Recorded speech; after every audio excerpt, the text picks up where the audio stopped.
Well, if you told me this is kind of the weekend we were going to have an F1, then I probably wouldn't have used Logan Sargent for the backing footage. But then, could we really have predicted what was going to happen? I'm going to do a quick rundown for the sprint, then a rundown for the Grand Prix, and then have some concluding remarks before we look forward to the weekend. And before I get into this, if there are any penalties that go the way of the Mercedes drivers or those who messed up the aborted start, I haven't seen them by the time I'm recording this. So, yeah, if that's the case, I will update it somewhere, and I'll apologise in advance. It was really a tale of two different race weekends in a way, because the sprint quali and the sprint section of the weekend was dry, and then the Grand Prix itself was not so dry. I think I said in the preview that there was something like a 20% chance of rain on Friday, 40 on Saturday, and 60 on Sunday. But I didn't expect it to be the way that it was. Anyways, I've said to talk about the sprint. So the sprint itself, yeah, Mercedes just seemed off. I mean, that's something that carries on throughout the whole weekend. But they were outperformed by McLaren comprehensively, and in some cases by Williams as well. Ollie Behrman, who had to step up for a deal with Kevin Magnussen, had made a good start with sprint qualifying in the sprint. And yeah, in terms of Mercedes power unit stuff, I mean, I think it was only really Aston Martin who struggled more than Merc did over the course of the weekend. But again, we'll get into it more of that with the Grand Prix review itself. In the sprint, I mean, you could see it happening, right? That Lando was going to have to pass Oscar, and they were going to make that for whatever kind of chance the title bid. Lando Norris isn't trying to squander at every opportunity by the looks of things these days. Yeah, Piastri did well, and he performed well over the course of the sprint, but did let Lando by. Though he probably should have done it a bit earlier before Lando nearly had Leclerc and Verstappen both tried to pass him. I mean, elsewhere we saw issues for Hulkenberg. We saw struggles again for the Aston Martin cars. It just didn't seem like it was going well for a lot of people. I mean, Sergio Perez managed to get points, which is good for him, and Pierre Gasly managed to get 2, which looked like it was going to be the peak of Alpine's weekend. Foreshadowing is a literary device, a good man once said. And as we get to the Grand Prix weekend itself, I think that is something that stands out when we come to discussing the Alpines, who managed to get a double podium. Esteban Ocon led several laps of this race, before ending up having Max Verstappen pass him after the restart. But Gasly was in great form as well, holding off George Russell for the last spot on the podium.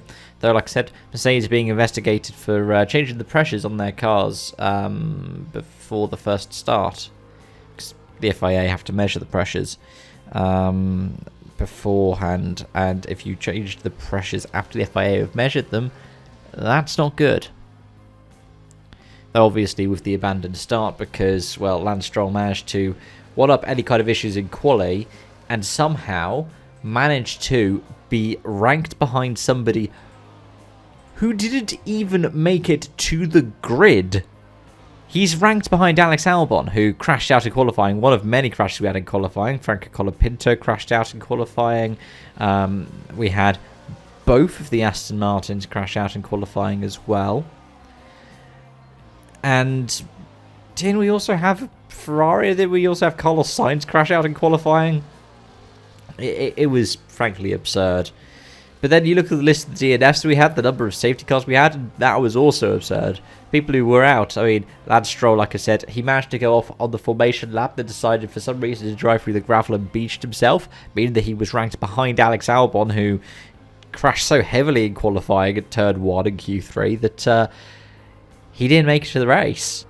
Then we had Hulkenberg out again after getting beat. He got disqualified, actually, so technically I think he should be at the bottom of that list. Then Colapinto crashed out, which is what brought out our red flag. And then Sainz, after the restart, crashed out. In terms of the rest of the race, I mean, it felt like McLaren found a way to bottle any chance that they got. Piastri got the penalty for spinning Lawson. Lando pitted just before the red flag, which hampered him, but when they got back going again, they just didn't have the pace. Lando went off at the first corner. Piastri still struggled and was behind Lando, and you can see that by the fact that they got 6th and 8th in the end. Russell managed to get up to 4th, even though that Mercedes had been slower over the course of the weekend just generally. Yeah, just one hell of a weekend, right? Like Verstappen managing to go from, where was he on the grid? I mean, granted we had the non-starters, but he started 17th. Technically 15th car, but 17th place on the grid. And it seems like a bit of a non-result.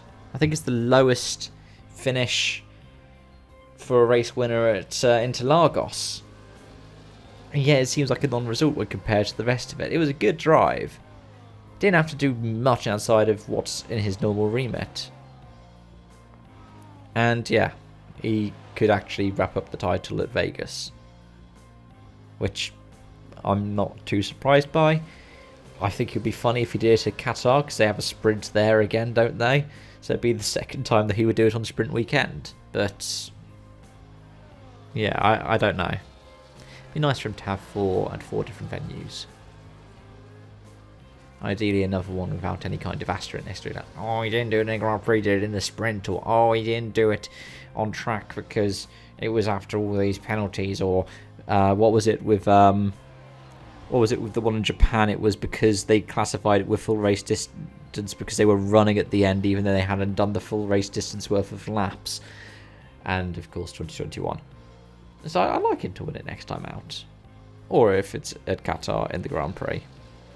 But let me know your thoughts and feelings in the comment section down below. I've barely touched on the Alpine stuff. That's great for them. It's great for them to see that kind of result. If they end up making the most out of their position, the manufacturers now, I think they're saying it's something like $50 million it could be worth. Which, you know, would have kept that very factory working if they hadn't decided to shut it down for some reason.